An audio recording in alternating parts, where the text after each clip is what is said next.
So hi everyone, thanks again for joining us today, and thank you, Anne, for speaking. I believe this is your first time speaking at one of our events, right? Yes. Yeah. So it's great to Yes. have you today, and thanks again for speaking. So, as the financial emotional intelligence coach, Anne Beaulieu combines what few are equipped to do: emotional intelligence skills with financial management understanding.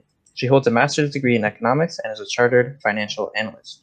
She was previously a finance economist for Treasury and Debt, province of New Brunswick, at Spectrum, and worked directly with brokers covering the sales territories of the province of Quebec and the four maritime provinces. By the age of 26, Anne was the youngest assistant vice president client servicing at TAL's Investment Management Council Ltd. Anne has gone on to become an internationally accredited emotional intelligence coach who coaches in English, French, and Chinese Mandarin.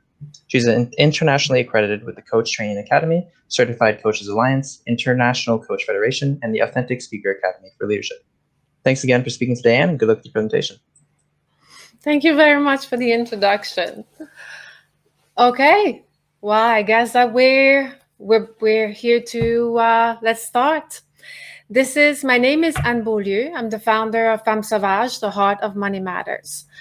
What makes my approach is very unique when it comes to business. Because I apply emotional intelligence with financial understanding. Nobody is specialized in one field and not the other. I combined both fields of expertise. I'm a chartered financial analyst, I'm a finance economist, and I'm also highly trained in emotional intelligence. So today I could have called this presentation is called EQ Blueprint for Closing Sales. But what I could have called it is very simple. We only know what we're living. This is why this session is interactive. So what I suggest is if you have a piece of paper and a pen, grab it now. And otherwise, I'm going to ask you questions, and I suggest that you answer them out loud. And the reason for that is that the mind is very quick to say, I know that, or yeah, but. However, when we say it out loud, it's very hard to deny ourselves of our own truth. So here are my questions to set up this session. There are three things that we need to pay attention of when it comes to the client. Where the client is at emotionally, that's number one. Number two, where the client doesn't want to be. And number three, where the client wants to be. So the first thing we need to discover is where the client is at. So here's my first question to you. What do you offer? So take a moment and answer it out loud or answer it on a piece of paper. And at the end of this presentation, I'm going to give you a link to that template, that blueprint where you can follow it. And actually, if you send me your answers and the action plan that you've come up with, I will go over it with you and we'll tweak it together to make sure that you can close the most sales and serve your clients in the most. So the first question is, what do you offer? So take that moment and just say it out loud or write it on a piece of paper. I know I cannot ask people to raise their hand when they're done. So I'm just going to wait one moment and then I'm going to ask you the next question.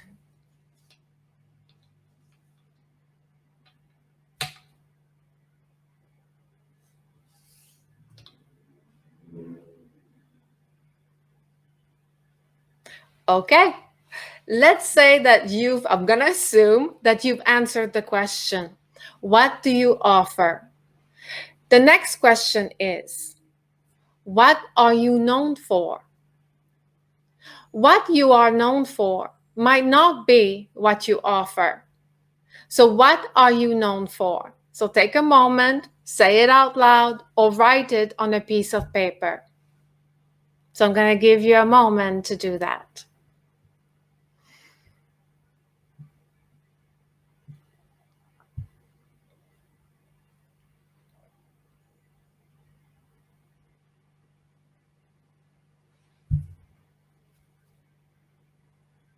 Okay, I'm going to assume that you've answered that question. The third question is, what is the gap between what you offer and what you're known for? So take a moment and write, you don't have to tell me, just write it briefly. What is the gap between what you offer and what you're known for? And once you've answered that question, ask yourself, what is this gap costing you in terms of time, money, resources, and client relationships?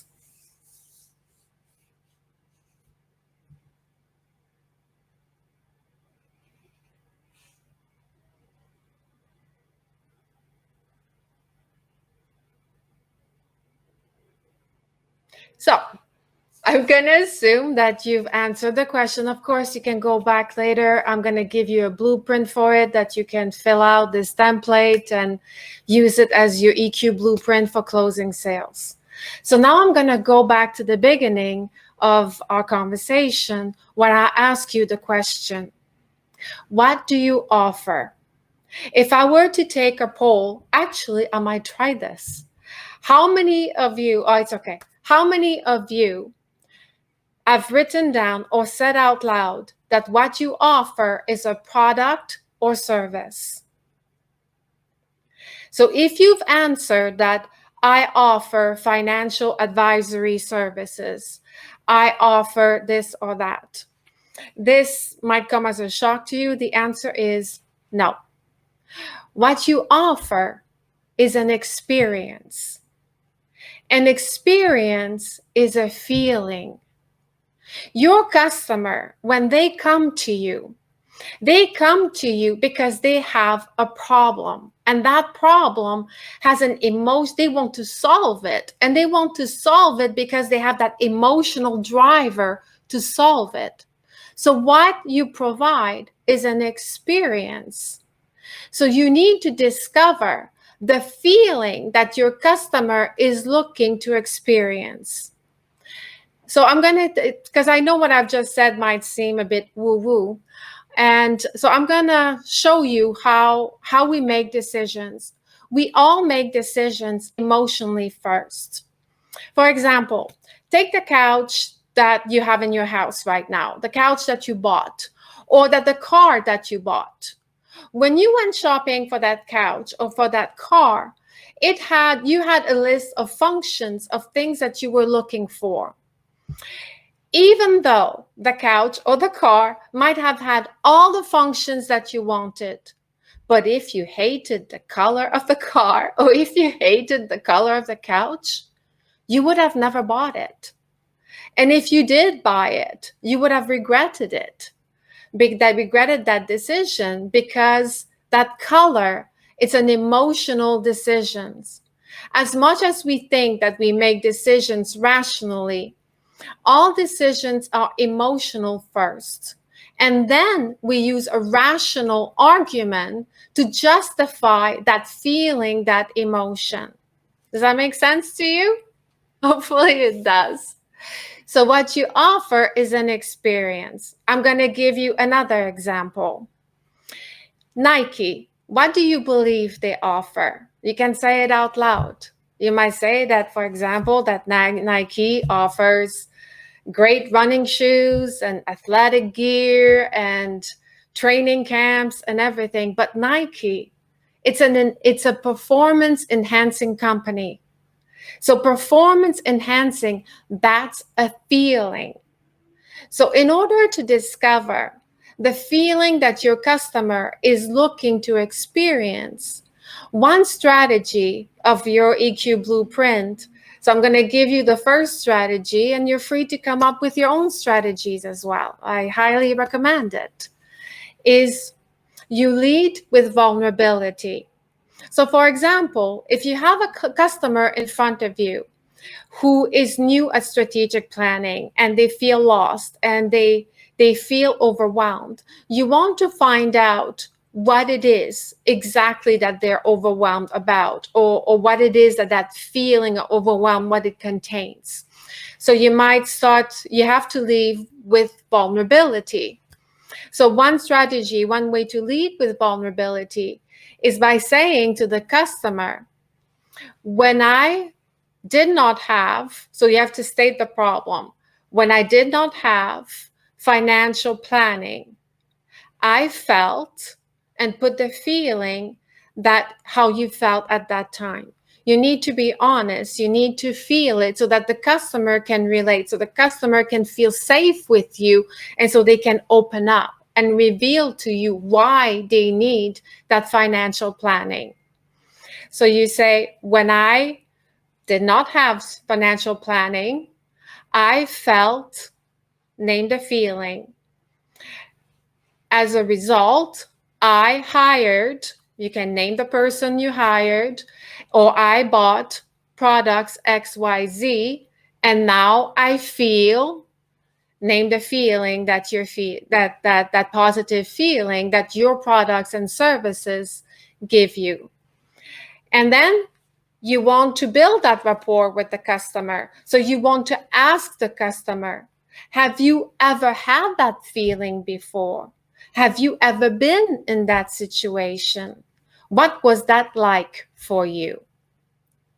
And then just listen attentively to what the customer is saying, because that will give you where they're at and where they don't want to be. So the next point that I said, next question that I asked you was, what are you known for? So what you're known for, most people, when I ask people in business people that question, they will say they tend to answer a bit egotistically. I certainly did that in the past. That's why I'm chuckling now.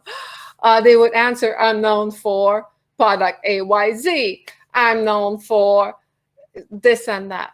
But if I were to pull 100 of your customers aside and I were to ask them, hey, what is Jeffrey known for? What is Samantha known for?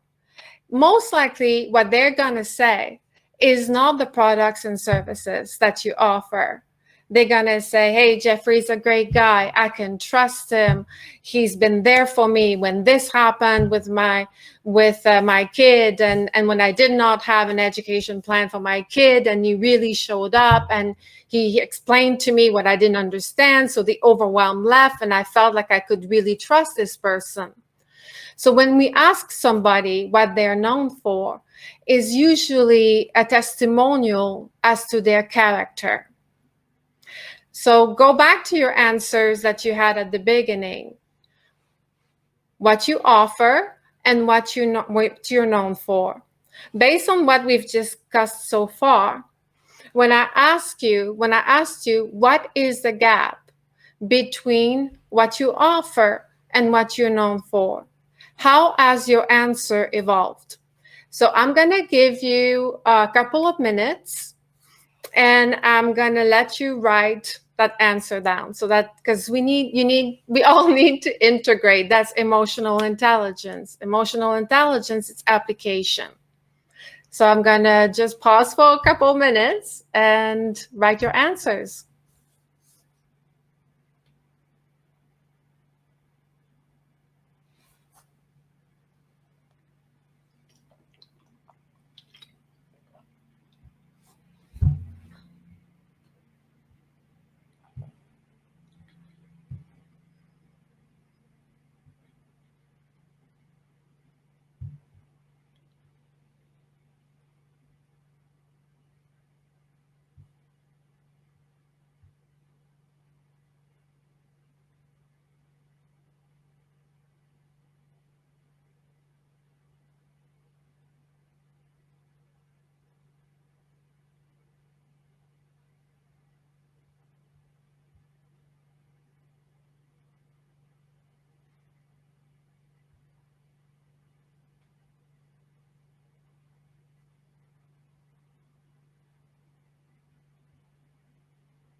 Okay, just one more minute so you can feel into your answer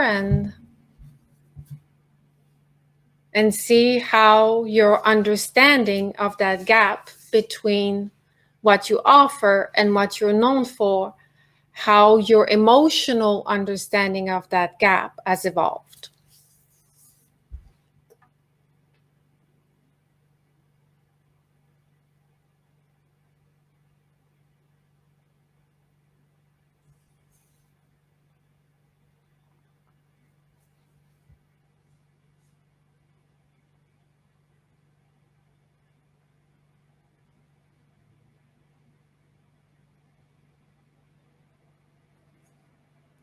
Okay.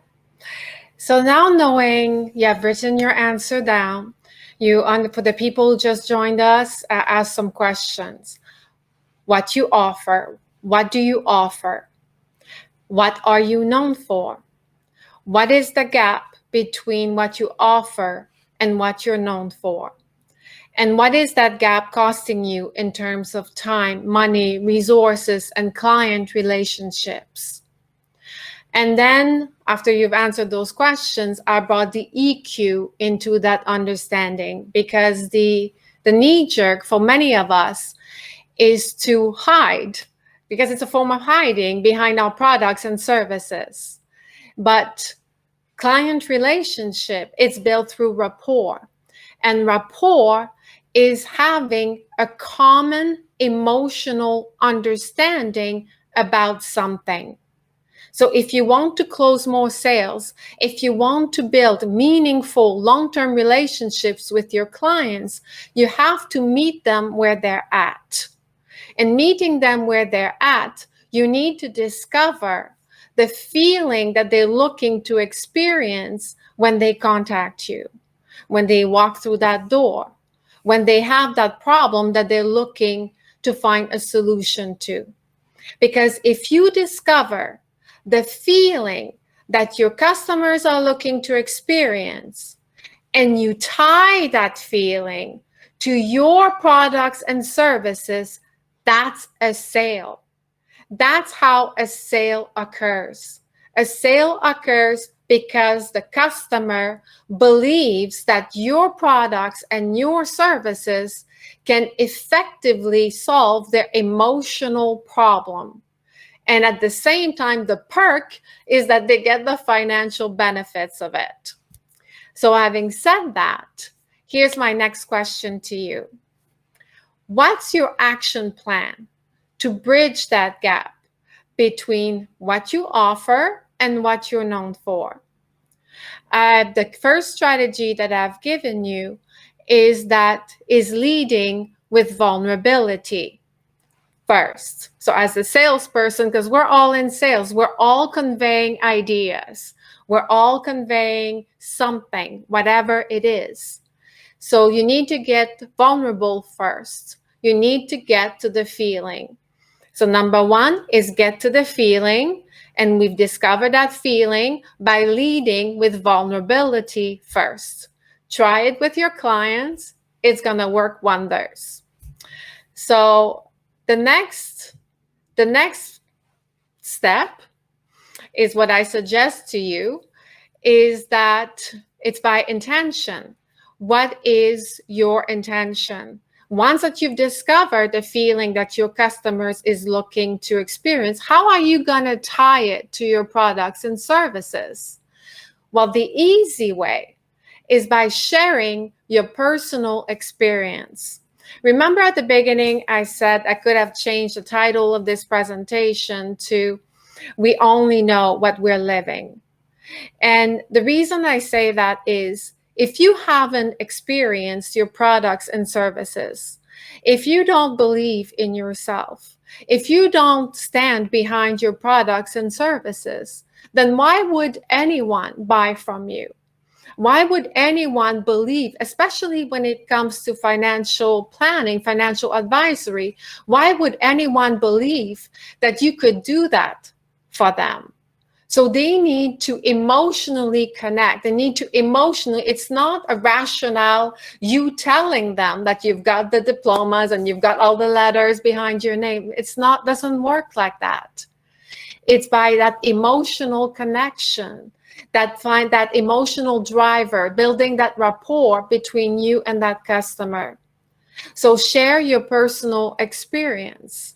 So you can say, when I was faced with problem, so basically it's the same problem as the customer had or is having in that moment, then you say, I bought product A, B, C, and the results were, and just state the results. And then you can ask the client, would that work for you? Would something like that work for you?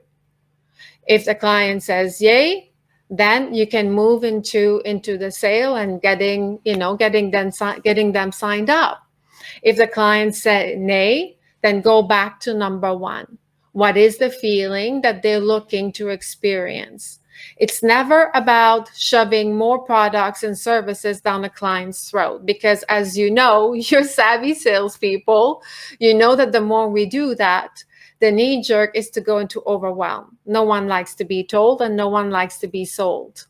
But if we go to the feeling that the customer is looking to experience, if we put ourselves in their shoes, if we let them know that we've been there and that we get it, then that trust factor, it goes up exponentially, and it will make them more inclined to do business with us. So having said that, what do you believe is the third action step that you could take to bridge that gap between what you offer and what you're known for? So I'm going to give you a minute or two to write your answer down, and then I'll offer you a strategy as well for that. Okay? So you can say it out loud or write it down, whatever works for you.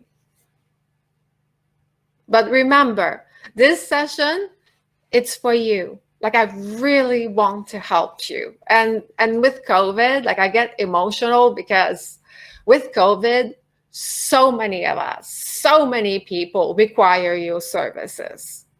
And if you come at it from a heart-centered place, your sales will soar, because we all need somebody who gets us. It's huge in business, right?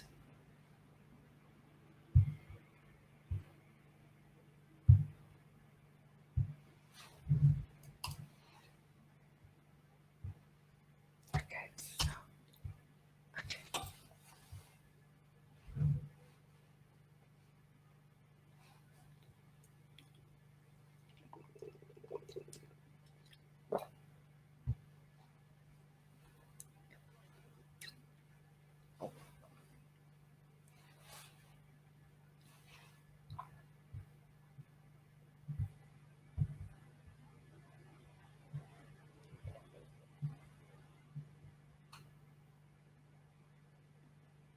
Okay. So, because I want to ask you, what is the third step, the third action step that you can take to bridge the gap between what you offer and what you're known for? So I'm going to give you a strategy for that third step. It's being accountable. So how will you hold yourself accountable to discover where your customer is at, where they don't want to be, where they want to be? How will you hold yourself accountable to discover that feeling and to tie it to your products and services to close more sales? Because building meaningful relationships, it's based on trust. And there's a big misconception out there that trust is, I'll trust you until you prove me wrong. But that's not what trust is. Trust is from within. Trust is doing as we say. As we do as we say, we feel trustworthy. And we exude that trust and that confidence, which makes people relax in our presence and trust us more. So trust has nothing to do with others, and it has everything to do with being integral in doing as we say. As I said at the beginning of this presentation, we only know what we're living. In the chat, because I know we have a few minutes, in the chat, I put a link. And that link, you don't have to give me your email or none of that. It's just my thank you for being here and for listening and for caring. I really appreciate it. And if you click on that link, you will get a template and you can fill out that template. And then if you email it to me, I will contact you. I'll set up a time with you and I will go over it with you for free. I'll position you and your business so that you can build those meaningful relationships and that you can close more sales. Because what I love doing is strategic planning. So I love positioning people and their business to get the most out of it. Because, you know, in my book, we're all walking each other's home. So on that note, do you have any questions for me? We have 5 minutes. I'll open for Q&A. If there's anything, any questions that you have or any problem or that you're facing with a client, any dilemma, anything at all, just let me know.